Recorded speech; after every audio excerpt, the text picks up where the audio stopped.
तव कथामृतं तप्तजीवनं कविभीडितं कल्मषापहं श्रवणमङ्गलं श्रीमदाततं भुवि गृह्णन्ति ते पूरिता जनाः. O Lord, your words like sweet nectar refresh the afflicted. Your words which poets have sung in verses vanquish the sins of the worldly. Blessed are they who hear of you, and blessed indeed are they who speak of you. How great is their reward. We are continuing with the Gospel of Sri Ramakrishna. Today we are starting a new chapter, chapter 26, Festival at Athar's house. It's the entry for Sunday, 3rd August 1884. Sri Ramakrishna was sitting in his room in the temple garden at Dakshineshwar after his midday meal. A party of bowls from Shivpur, several devotees from Bhavanipur, Balaram and Yam were in the room. Rakhal, Latu and Harish were then living with the master. They too were present. Sri Ramakrishna's room is a small, it's not a very big room. So with all these people, it should have been quite crowded. It's a big crowd. The master began the conversation by addressing the musicians from Shivpur. Master, yoga is not possible if the mind dwells on woman and gold. The mind of a worldly man generally moves among the three lower centers, those at the navel, at the sexual organ, and at the organ of evacuation. After great effort and spiritual practice, the Kundalini is awakened. According to the yogis, there are three nerves in the spinal column, Ida, Pingala, and Sushumna. Among the Sushumna are 6 lotuses or centers, the lowest being known as the Muladhara. Then comes successively Swadhisthana, Manipura, Anahata, Visuddha, and Ajna. These are the 6 centers. The Kundalini, when awakened, passes through the lower centers and comes to the Anahata, which is at the heart. It stays there. At that time, the mind of the aspirant is withdrawn from the 3 lower centers. He feels the awakening of the divine consciousness and sees light. In mute wonder, he sees that radiance and cries out, "What is this? What is this?" After passing through the 6 centers, the Kundalini reaches 1000-petaled lotus known as the Sahasrara, and the aspirant goes into Samadhi. According to the Vedas, these centers are called Bhumi or plains. There are 7 such plains. The center at the heart corresponds to the 4th plane of the Vedas. According to the Tantra, there is in this center a lotus called Anahata with 12 petals. The center known as Visuddha is the 5th plane. This center is at the throat and has a lotus with 16 petals. When the Kundalini reaches this plane, the devotee longs to talk and hear only about God. Conversation on worldly objects, on woman and gold, causes him great pain. He leaves the place where people talk of these matters. Then comes the 6th plane, corresponding to the center known as the Ajna. This center is located between the eyebrows, and it has a lotus with 2 petals. When the Kundalini reaches it, the aspirant sees the form of God. But still, there remains a slight barrier between the devotee and God. It is like a light inside a lantern. You may think you have touched the light, but in reality, you cannot because of the barrier of glass. And last of all is the 7th plane, which according to Tantra is the center of the 1000-petal lotus. When the Kundalini arrives there, the aspirant goes into Samadhi. In that lotus dwells Satchidananda Shiva, the Absolute. There, Kundalini, the awakened power, unites with Shiva. This is known as the union of Shiva and Shakti. Sri Ramakrishna is explaining the science of the Kundalini, how the Kundalini is awakened, and the passage of the Kundalini. Usually, we don't see much description like this in the Gospel, only few times. Maybe these, the Baul musicians and Shivpur, they must be practitioners of yoga, Kundalini yoga.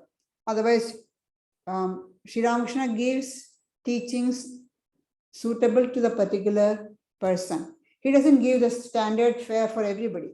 Depending upon the person's temperament, he gives the teachings. So these must be aspirants in that path.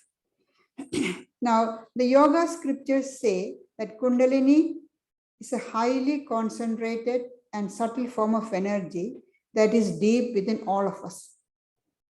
And this energy lies asleep in most people. When it is awakened, there is a great yearning to realize God. You realize the Supreme, that the yearning comes up in the person when this Kundalini energy is awakened. And this energy can be awakened through yoga, through the path of knowledge, or path of devotion. Any of these paths. It is not that usually we speak about this in the practice of yoga or tantra, but through any practice, through any of the spiritual practices, this Kundalini power can be awakened. The word Kundalini is derived from the word Kundali, coil, because it is imagined or visualized as like a coiled snake asleep at the bottom of the backbone. And so it's called as, it's also called, because it is imagined, visualized as a coiled up snake, it's also known as the serpent power. According to the Raja Yoga, in the human backbone, there are 3 extremely narrow passages through which the nerve current works.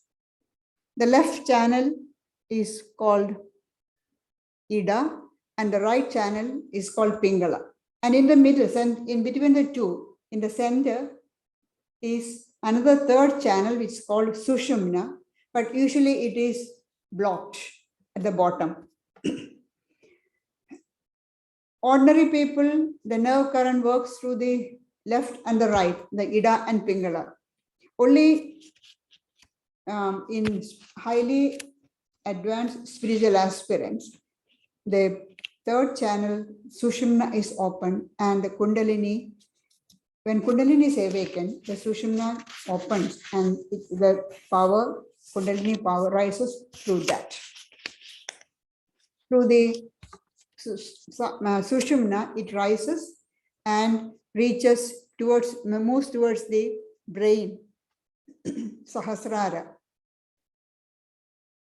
And when it happens, the aspirant get real or genuine spiritual experiences. So according to this Raja Yoga, this Kundalini travels through different levels, and they call it the Chakras. The different levels are called Chakras. And Raja Yoga speaks of 7 chakras, including the one at the head in the brain. So the yogis visualize it as lotuses. In all the different levels, the different chakras, they visualize, they say lotus.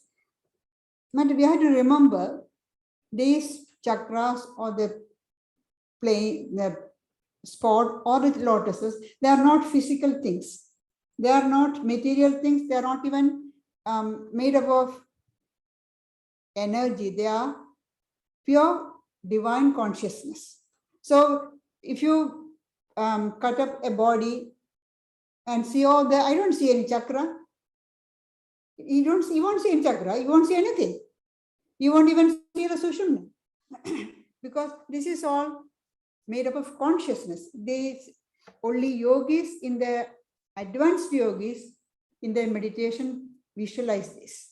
And because they visualize it as lotuses, we say in each levels or chakras, there is a particular lotus. Like the bottommost one at the base of the spine is called, the chakra is called Muladhara.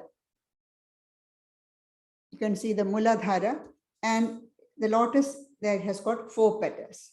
The second one at the near the organ of procreation, Swadhisthana, with 6 petals. Third is Manipura at the navel with 10 petals. And what Sri Ramakrishna said here is, in ordinary people, the mind goes along these 3 levels. At the bottommost, Muladhara, Swadhisthana, and Manipura. And at that time, the person is completely engaged, involved in worldly life. No higher thought come there. When the mind or Kundalini power rises to the 4th stage, at the heart, Anahata, there's said to be 12 petals. Then the person gets interested in spiritual life, in higher matters. And Sri Ramakrishna says here, when the Kundalini passes through the lower centers and comes to the Anahata, which is at the heart, it stays there. At that time, the mind of the aspirant is withdrawn from the 3 lower centers. It doesn't go down there. He feels the awakening of the divine consciousness and sees light. In mute wonder, he sees that radiance and cries out, "What is this? What is this?" Surprised, seeing this divine light. And when we say, we have to remember this is supposed to be near these places in the body, but if you touch the body, or if you open the body at the heart, you won't find the thing. Always you have to remember this is not physical thing. This is made up of divine consciousness. This is visualized by the yogis in their meditation. And at the heart, it's a 12 petaled. And that usually that's the hard spot where we asked to meditate. We are asked to meditate. Then the next stage, 5th chakra is, or 5th plane is at the throat, is called Vishuddha. There are 16 petals. And at the center, when Kundalini reaches there, the center is at the throat and has a lotus with 16 petals. When the Kundalini reaches that plane, the devotee longs to talk and hear only about God. Not interested in anything else. Conversation on worldly objects, worldly subjects, on woman and gold causes him great pain, physical pain. When we can see Sri Ramakrishna was taken to Benares by Mathur Babu. And he was sitting there in the drawing room of one of Mathur Babu's friends, and they were talking about their business deals and their profit and all that. And Sri Ramakrishna said he had got actually pain, physical pain he was feeling. And then he cried to Divine Mother, "Mother, why did you bring me here if I had to hear all these things? In Dakshineswar, I was quite well off. I didn't have to hear all this worldly conversation." So that's what Sri Ramakrishna says. Here, when the mind reaches the 5th plane, conversation on worldly subjects causes him great pain. He leaves the place when people talk of these matters. Then comes the 6th plane, corresponding to the center known as Ajna. This center is located between the eyebrows, and it has a lotus with 2 petals. When Kundalini reaches it, the aspirant sees the form of God. See, till now, The aspirant didn't see the form of God. Earlier, there was just saw the light and then wanted to hear and speak only about God. But now the aspirant is actually seeing the form of God. And seeing the form of God, the aspirant wants to touch, embrace, but no, there is a barrier. But still there remains a slight barrier between the devotee and God. It's like a lantern, light inside a lantern. You think you can touch that light, but there is a barrier is there. There is the barrier of the glass. You can't touch. You think you can touch the light, but you can't because of the barrier. It's like that. Slight barrier between the devotee and God. And last of all is the seventh plane, which according to Tantra is the center of the 1,000-petal lotus. When the Kundalini arrives there, the aspirant goes into Samadhi.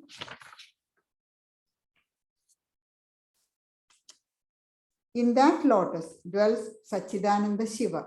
Shiva, when we say Satchidananda Shiva, it's not Shiva that we usually see the form of Shiva, personal God. It is the absolute.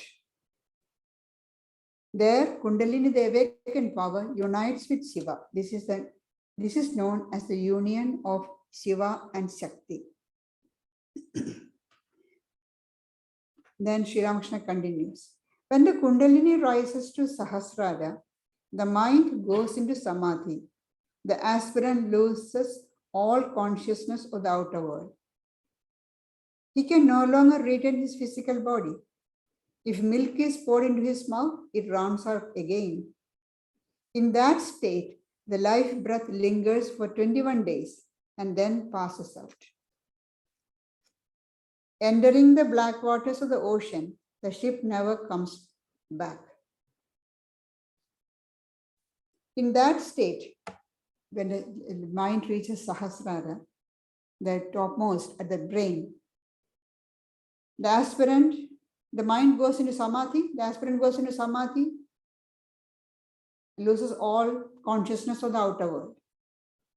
Then the body won't last long. He cannot keep the physical body. If milk is poured, it runs out. In that state, the life breath lingers for 21 days and then passes out. Why 21 days? Because there is the momentum of the past karma. We say different karmas as the sanchita karma, the accumulate the karmas, the prarabdha karma which we have already started to work out, and agami karma which is in store. Everything is there. They say when you have attained enlightenment, when you have got attained the nirvikalpa samadhi, all the karmas are destroyed except the prarabdha karma. Prarabdha karma which you have already started working out in this life, that we have to work out. However much you have done spiritual practices, whatever you have attained, the prarabdha karma has to be worked out. So that is why Sri Ramakrishna says the body won't last more than 21 days. 21 days it takes to, whatever has remained, that he has to work out. That after the enlightenment.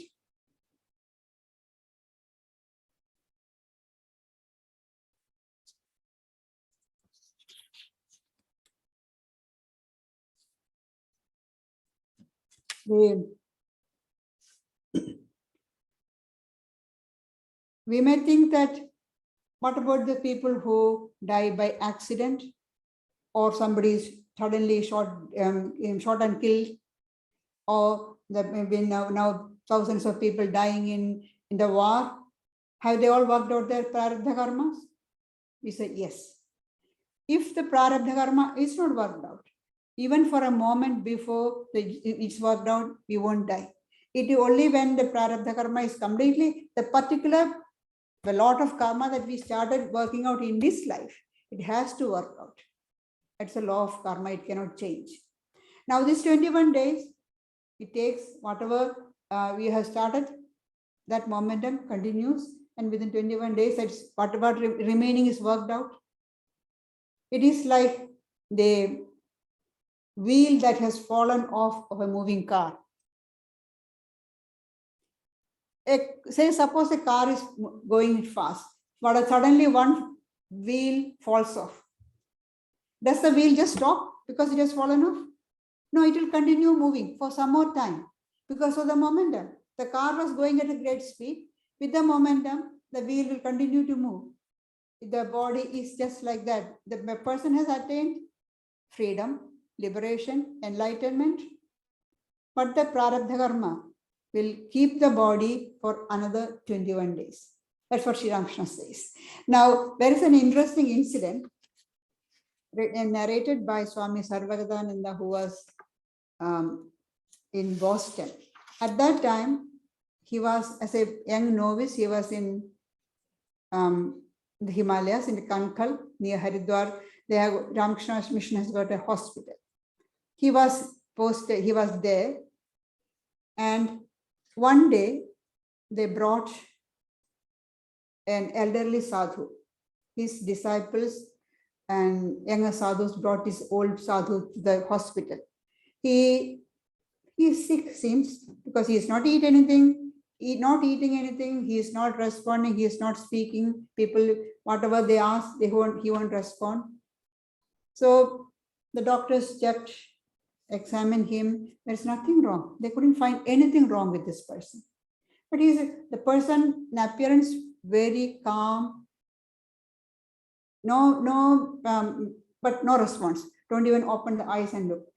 This Swami Sarvagadananda suddenly thought, maybe he is an enlightened soul.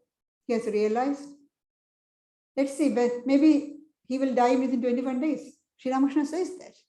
And he told the other, his brother monks there, and they started laughing, made fun of him. Oh, you think that this is going to happen? She said, Sri Ramakrishna says that, let us see. So every day he used to go at night before going to leaving the hospital, before going to bed. He used to go to this monk, sit near him for a short time. Whatever they ask, he won't answer anything, no answer. It continued. And the last day, the 21st day, he was very excited. Whenever his disciples came, then also no answer. He won't eat anything, he won't drink anything, just lying there. And the disciples came, then also he didn't respond. And then this Swami Sarvagadananda went and sat near him, holding his hand. Then the sadhu just pressed his hand. So as a, farewell, saying goodbye. And that was the 21st day. The next morning he came, he was gone. So he actually saw what Sri Ramakrishna said is true. 21 days, after attaining Samadhi, the body lasts for 21 days. We are really fortunate that Sri Ramakrishna, from his personal experience, has explained all these things. Many things we hear, but why it happens, how it happens, there's no explanation.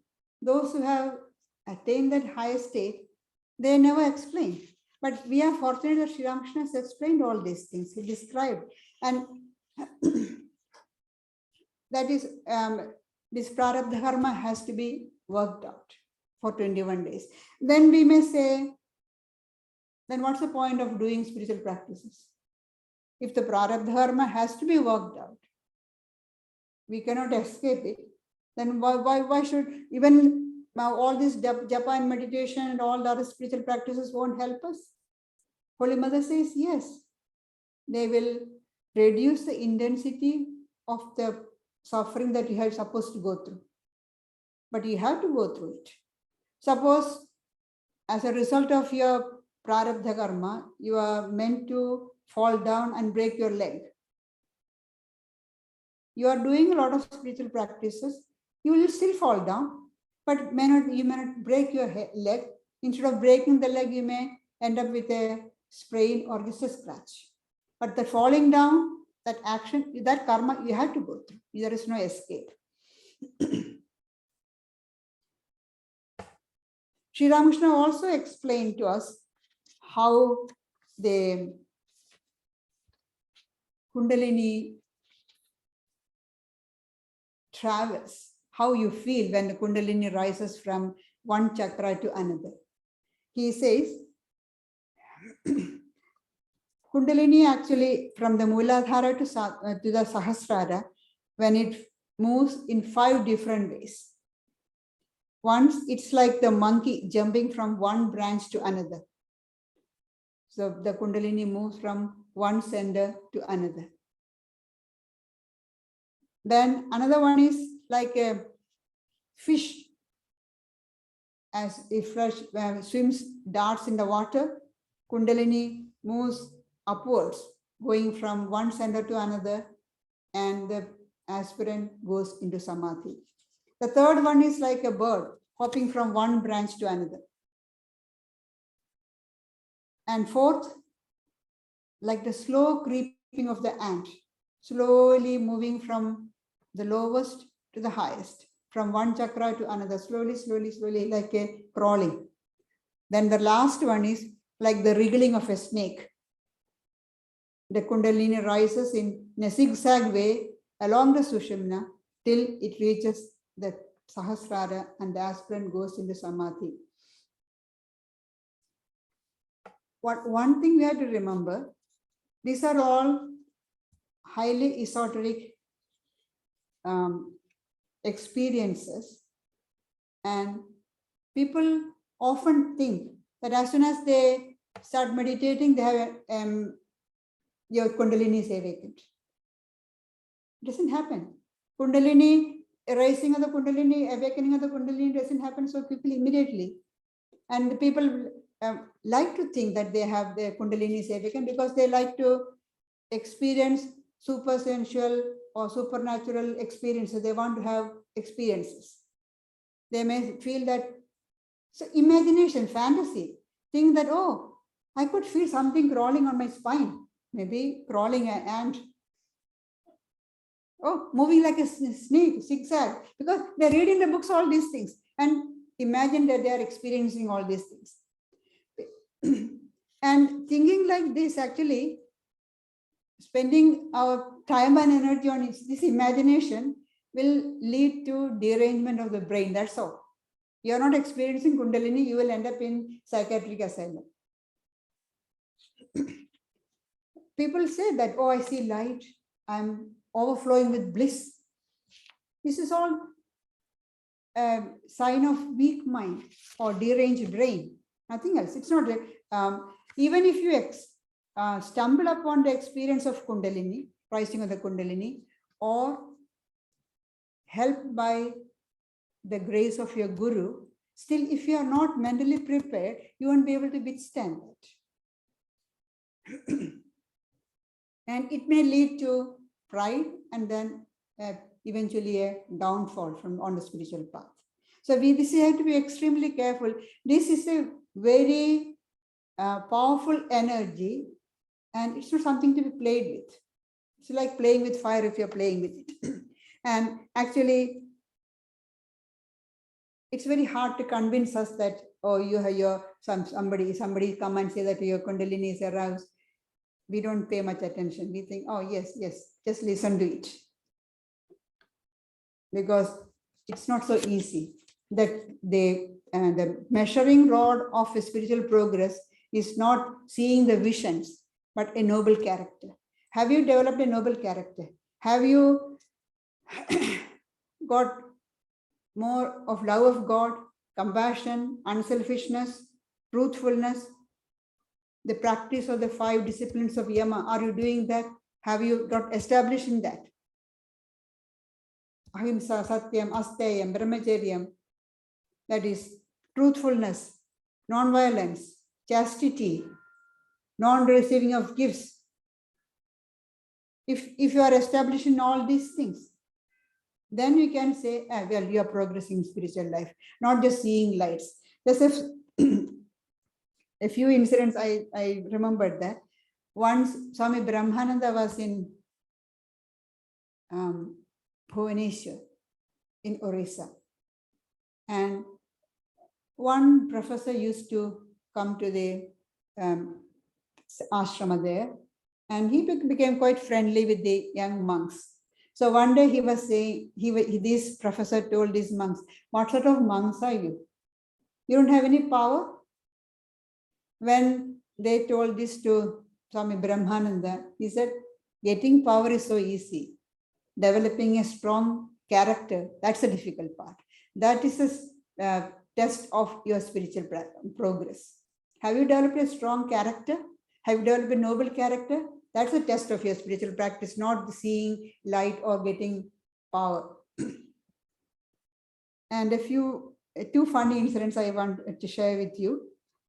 One, it seems both incidents are in America. A devotee came to the Vedanta center and told the Swami, "Swami, I have been repeating my mantra, and the Kundalini has risen, has gone up. But going up is not a problem, but it's not coming down."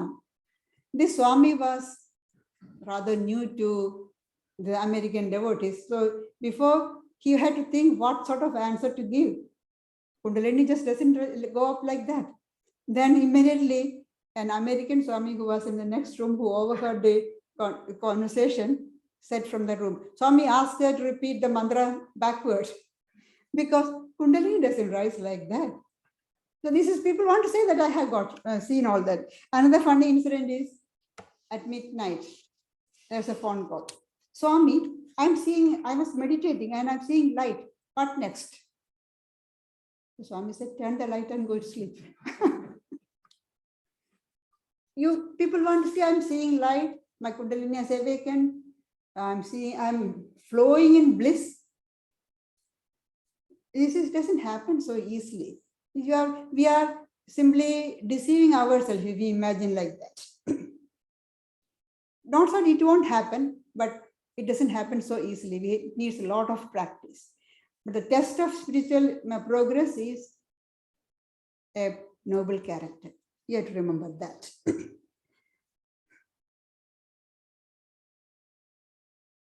After saying that, see, we came to that state. In that state, the life breath lingers for 21 days and then passes out. Now, Sri Ramakrishna continues. But the Ishvara devotees, such as incarnations of God, can come down from that state of Samadhi. They can descend from this exalted state because they like to live in the company of devotees and enjoy the love of God. God retains in them the ego of knowledge or the ego of devotion so that they may teach men. Their minds move between the sixth and the seventh planes.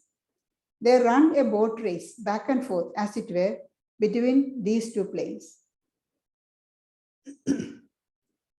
If all the enlightened souls, the realized souls, remain immersed in Samadhi, and then the body falls off in 21 days, then who will teach us? Who will tell us the path? Who will guide us? So Sri Ramakrishna says, no, some enlightened teachers, Ishvara devotees, the incarnations of God or ever perfect beings, they retain the ego and they can come down. Ordinary people can't come down. They leave, their body falls off after 21 days. But these great teachers, they come for a purpose. They take the human body for a purpose, to teach mankind. So they can come down from that high level and remain on the body for some more time, as long as it is needed.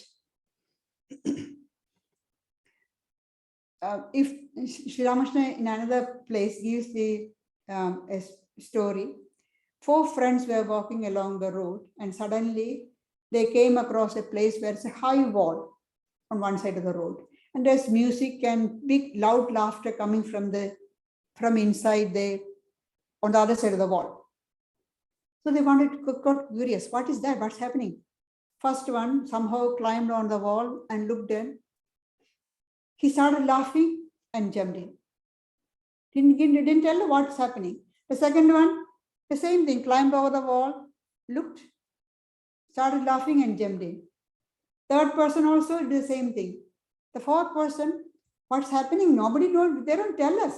So fourth person climbed, saw the big mart of joy going on there. He also wanted to jump in, but then he thought, if I also jump in, who will tell the rest of the world what's happening here? Let me come back. The great esoterics, the great teachers are like that. They come back of their own accord to teach mankind. God retains in them the ego of knowledge or ego of devotion so that they may teach men. It's not that they purposely, of their own accord, they keep the ego. For us, ego is a problem. But in their case, the ego of knowledge or ego of devotion is retained by God, so that for the purpose to teach men. They run a boat race back and forth between the two planes, between the 7th and the 6th. Their mind doesn't come down even to the 5th plane. But from the 7th plane, they come down a little to the 6th plane and teach men. After attaining Samadhi, some souls of their own accord keep the ego of knowledge. In some cases, ego of knowledge or ego of devotion is kept by the Lord himself. In some cases, they keep of their own accord. But that ego does not create any attachment. It's like a line drawn in the water. If you draw a line in the water, the line is there for a second and it disappears. The ego of these realized souls, the great teachers, the esoterics, is like the line drawn in the water. It's there a second, gone. Even for a second, it is in a fraction of a second, the line is gone. It does not create any attachment. In our case, the ego creates attachment, I and mine. But in their case, there is no attachment. Then Sri Ramakrishna gives a few examples. Hanuman kept the servant ego after realizing God in both his personal and his impersonal aspect. He thought of himself as a servant of God. Sri Ramakrishna speaks of one incident, or one day Sri Rama asked Hanuman, the great devotee, how do you look upon me? Then Hanuman said, when I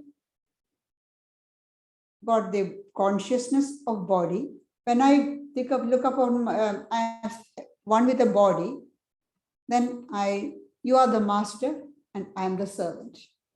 Hanuman, according to Hanuman, he kept the servant ego. I am the servant of the Lord, servant of Sri Rama. But when I look upon you as the Saguna Brahman, then I am part of, you are the whole and I am part. You are the fire and a spark. I am a spark.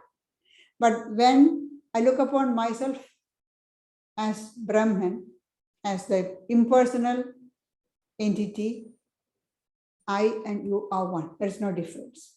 So Hanuman realized God in both personal aspect and impersonal aspect. After realizing that, he kept to the servant ego. I am the servant of the Lord. Again, another verse which says, I know the different forms of God are the same, to say that, and also to show the Ishtanishta, your chosen ideal. Hanuman says, I know that the Lord of Janaki, that is Sri Rama, and the Lord of Lakshmi, that is Vishnu, both are the same, one and the same. But for me, my favorite is Sri Rama, Lord of Janaki. I know both are the same, but I like this particular form. That is your chosen deity. That is all after attaining, experiencing the absolute, impersonal aspect of God.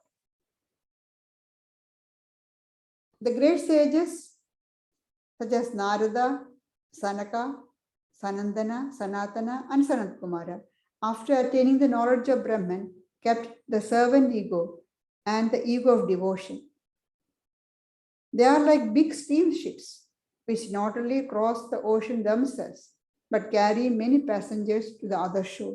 These great souls, great teachers, after attaining the highest illumination, attaining their knowledge of Brahman, union with Brahman, they kept the ego of devotion to be the devotee of God.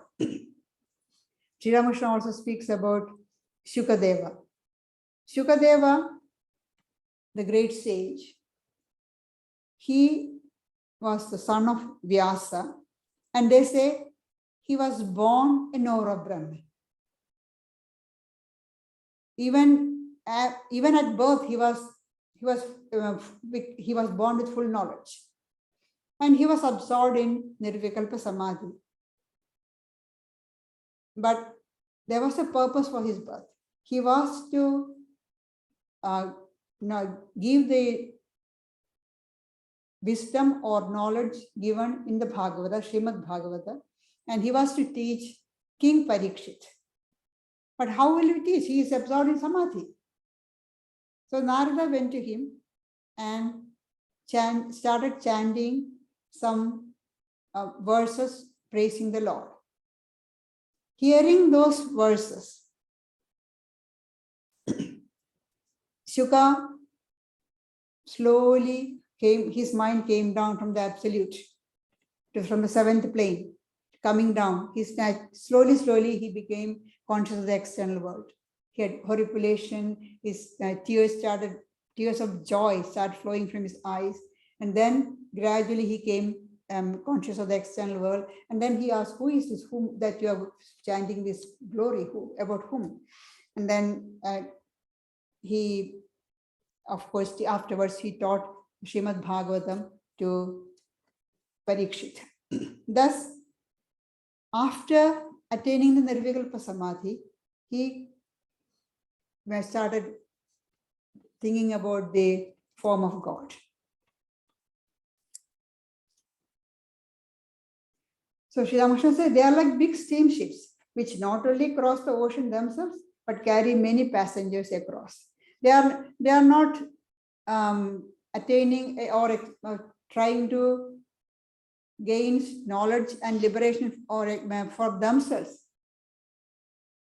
They are carrying thousands of people across, teaching them and helping them to attain enlightenment. There are two classes of Paramahamsas.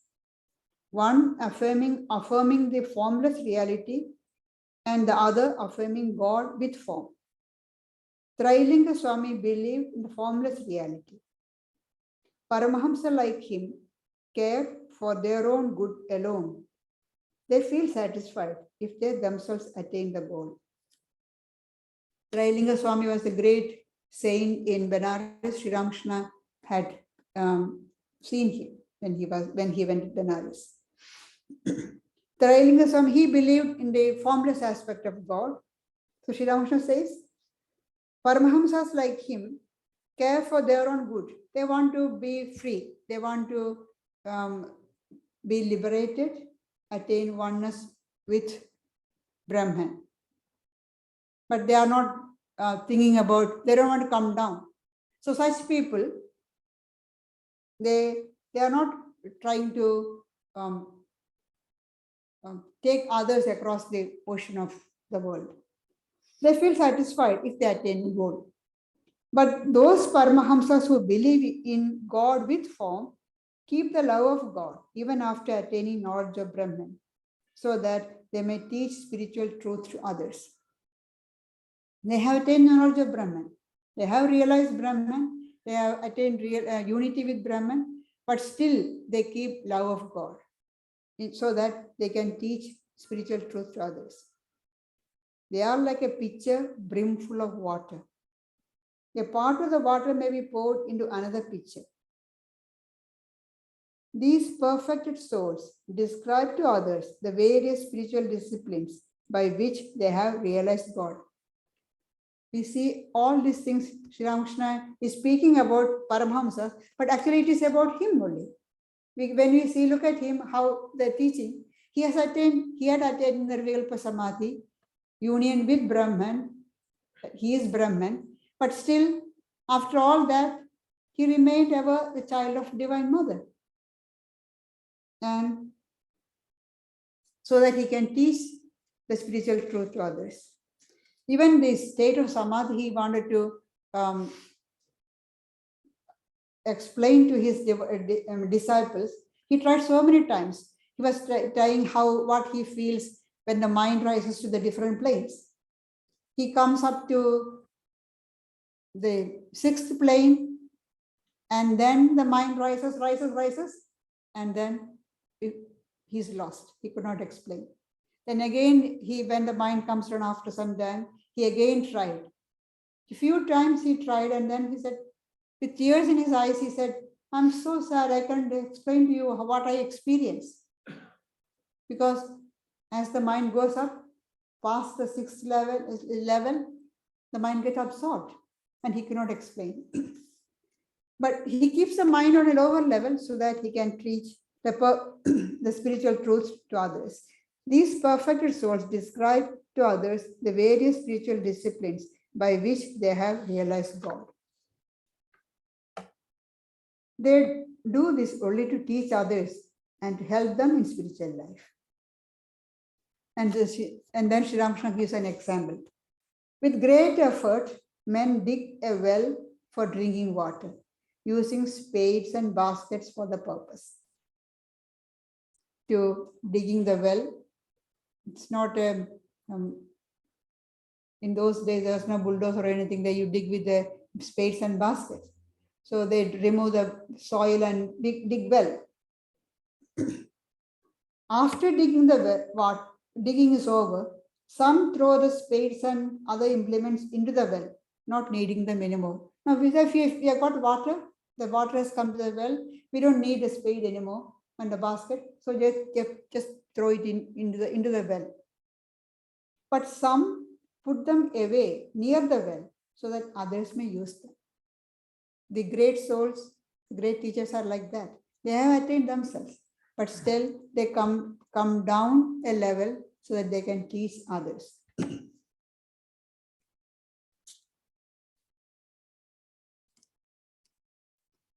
Then we see that Sri Ramakrishna sings some songs, and then singing the songs, he goes into Samadhi.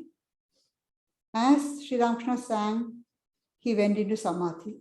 The devotee sat speechless, gazing at his radiant figure. After some time, he regained partial consciousness of the world and began to talk to the Divine Mother, not to the devotees. He's talking to the Divine Mother. Master said, Mother, please come down from there. Then M is saying, did he feel his mind still lingering in the 7th plane of consciousness, the 1,000-petal lotus or the Sahasrara?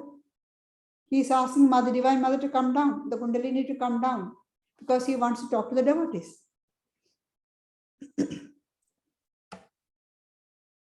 Then he is continuing with his conversation with the Divine Mother. Please do come down. Don't torment me in that way. Be still, Mother. Sit down. As though he's talking to his child.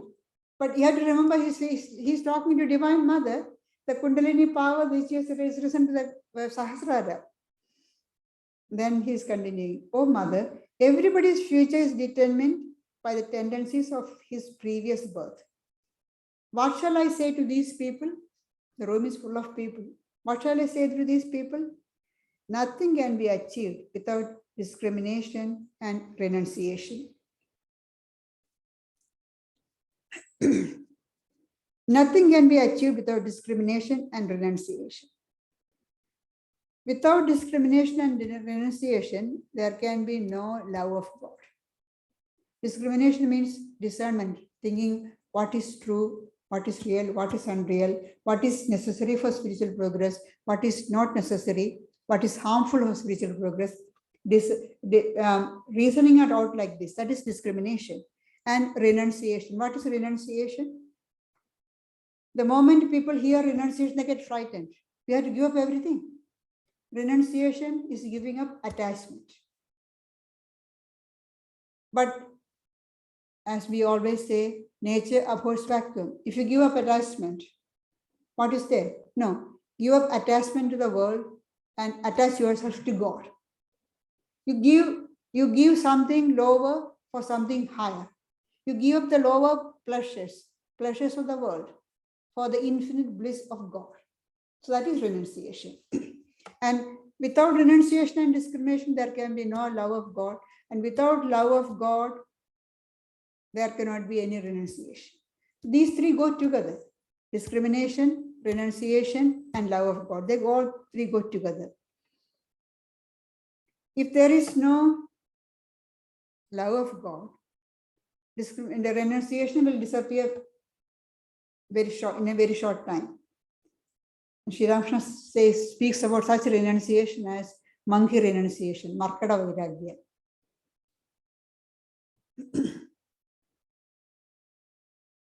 Sri Ramakrishna had now regained full consciousness of the world, and he continued. There are three kinds of renunciation. There are many kinds of renunciation. One of them may be called Markada Vairagya, monkey renunciation. It is a false renunciation stimulated by the afflictions of the world. That renunciation doesn't last long. Sri Ramakrishna gives an example for that. A person has lost a job, tried again and again for a long time to get a job, didn't get any job. So there is no means, afflicted, fed up, frustrated, give up the world and go to Benares. I'm going to become a monk. I'm renouncing the world and go to Benares. Then after some time, after a few months, a letter comes, the family gets a letter. Don't worry about me. I'm all right. I got a job here. So what happened to your renunciation? Because the renunciation was not because there was love of God, because there was trouble in the worldly life. Frustration was there. Distress was there. So that renunciation won't last long. Unless there is love of God, that renouncing the world, giving up the world won't last long. So that is why renunciation is known as aversion for the world and love for God.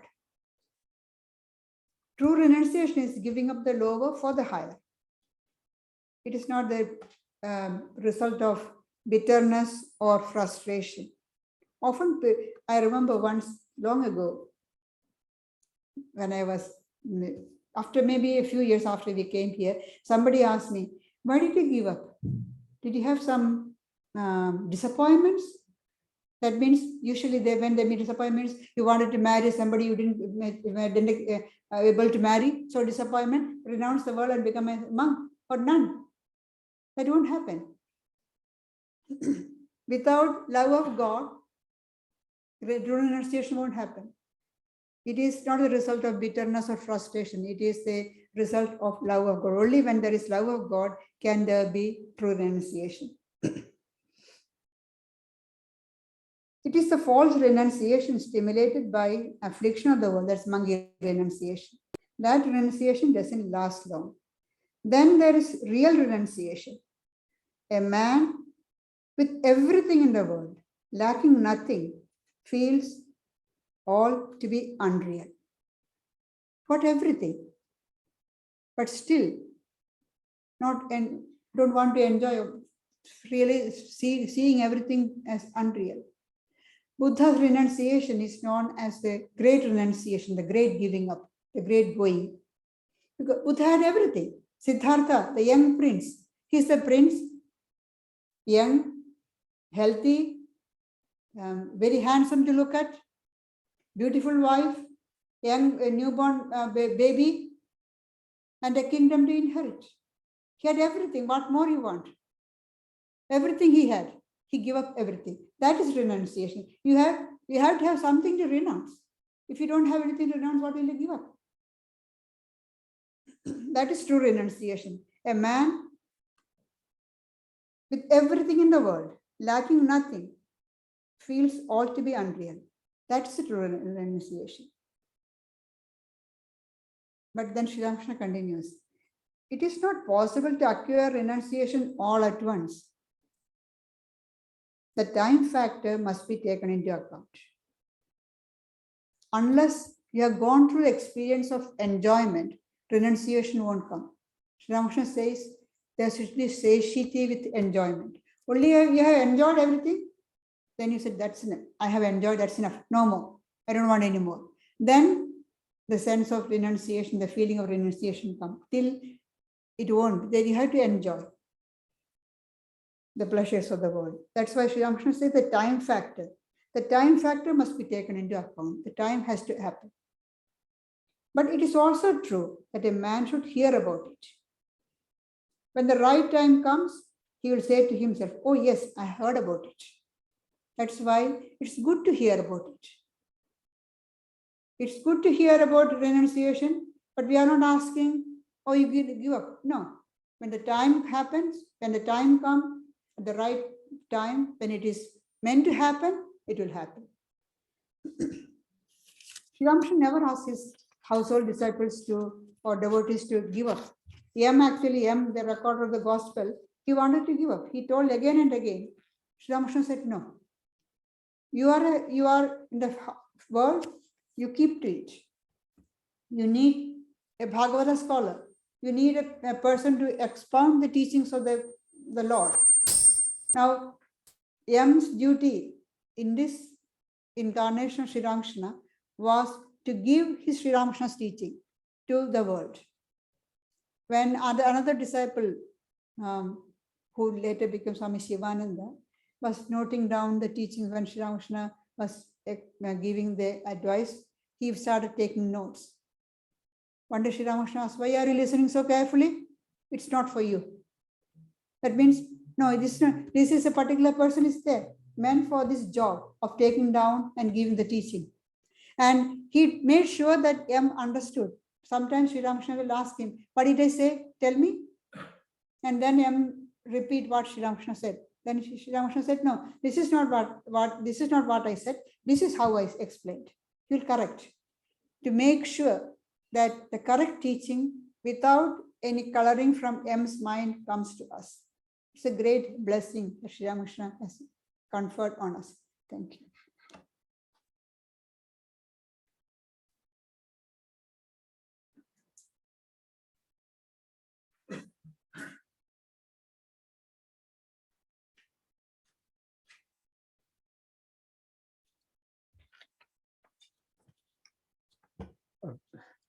This Thursday and the following Thursday, we won't be having the yoga class. We don't have them during the school holidays. So the next yoga class will be on the 21st, Thursday the 21st of July. This coming Friday night, we have the fortnightly Bhagavad Gita discussion led by Gayatriprana here in Vedanta Hall and via Zoom. And next Sunday, Gayatriprana will be giving a talk on the theme, Pure Love That Transforms. And just an advance notice that the following Sunday, the 17th, we'll have the Guru Purnima celebration, and that will conclude with lunch. As usual, there'll be an open forum for people to come up and speak in honor of their Guru. There'll be a Vedanta Memoirs session presented by Robert Grant. And we have a new title, Vedanta in Practice, Spiritual Unfoldment. It's transcriptions of talks mainly given in Malaysia by revered Pravrajika Ajayaprana Mataji, plus some from India as well. So that's available for sale in the book shop. We have a donation plate there, donation box up the back. we will conclude by listening to a guided meditation by Ravid Mataji. And thanks for coming out today on a very stormy day. And thanks to those joining us via Zoom.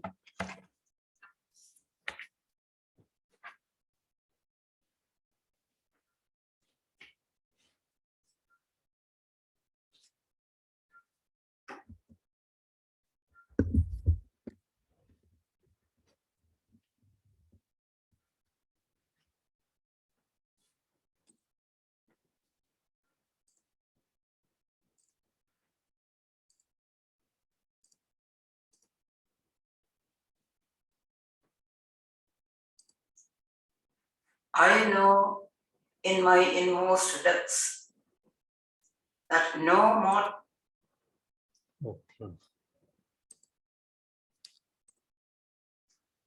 mortal light can reveal thy immortal face. Thou art seen only in thine own effulgence.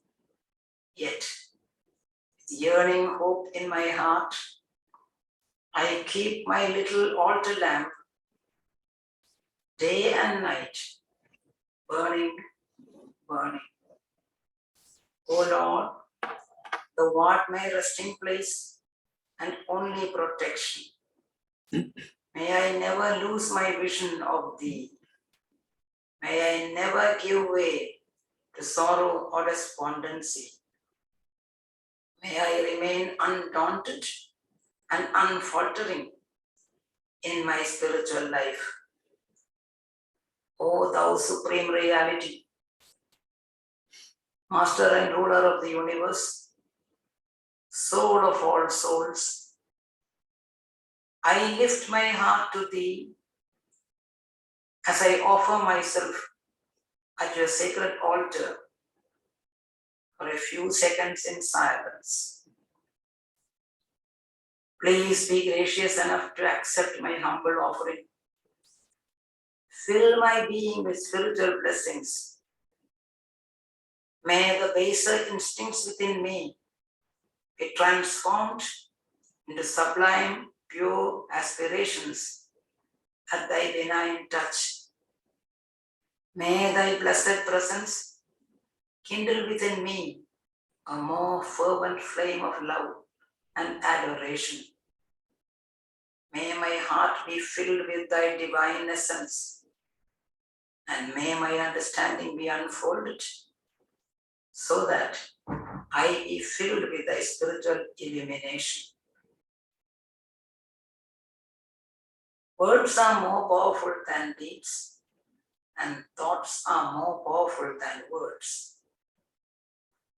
As things grow subtler and subtler in nature, they grow stronger and stronger.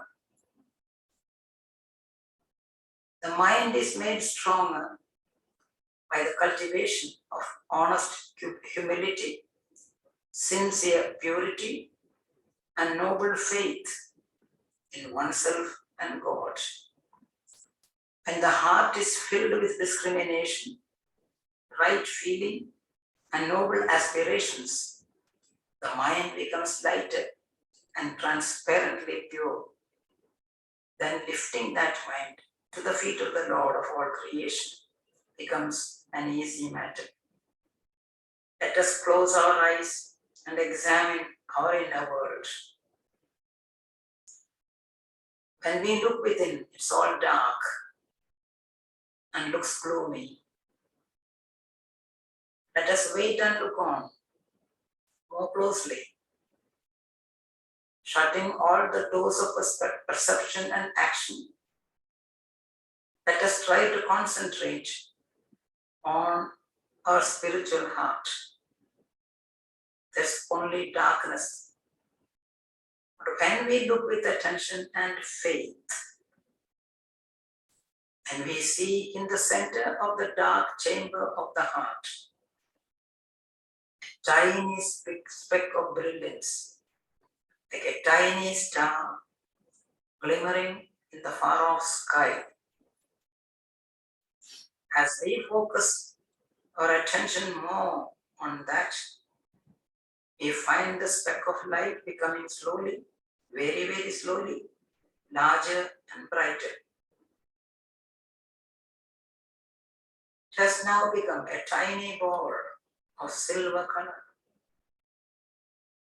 emitting short rays of silver light around it. As we continue to look closer, you see the little ball growing and growing into a big ball of sheer luminosity. It's not a mere star-like effulgence. Inside the radiance, we see the outlines of a beautiful lotus. Just think of that. As we go on concentrating on the heart, the little speck of light that we saw in the beginning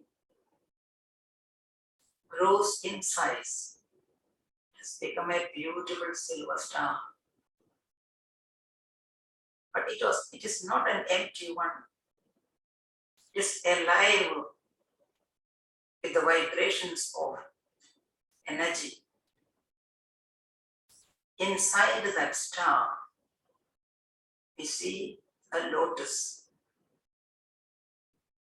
That lotus signifies the yearning of our heart. It symbolizes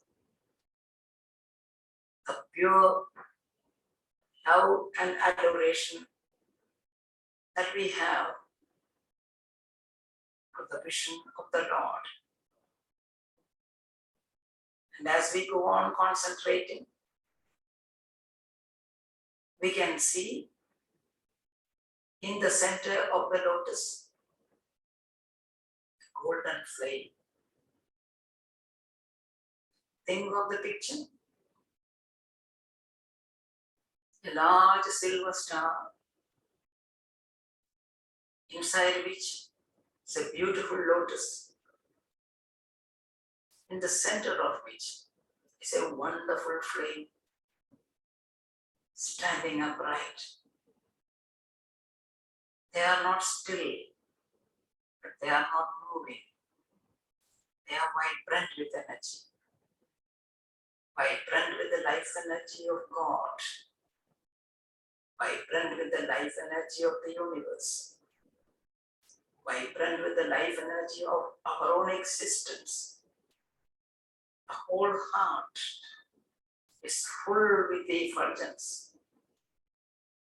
And we can feel, if we pay attention, we can feel the vibrations tingling through our whole body, just coursing gently through every part of our body.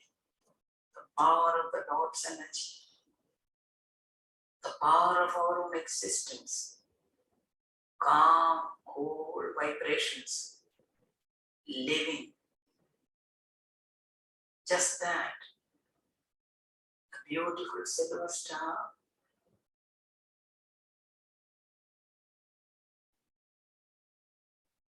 the lotus, and in the center,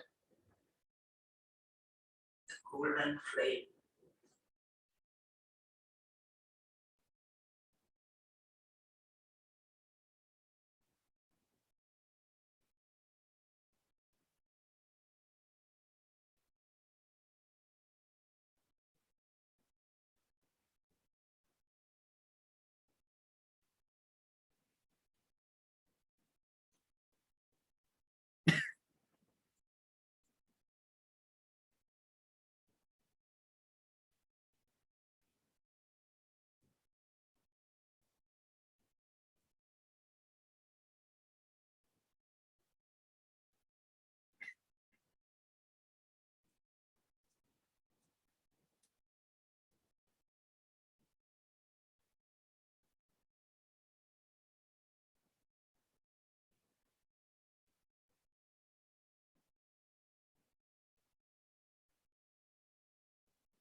Hari Om.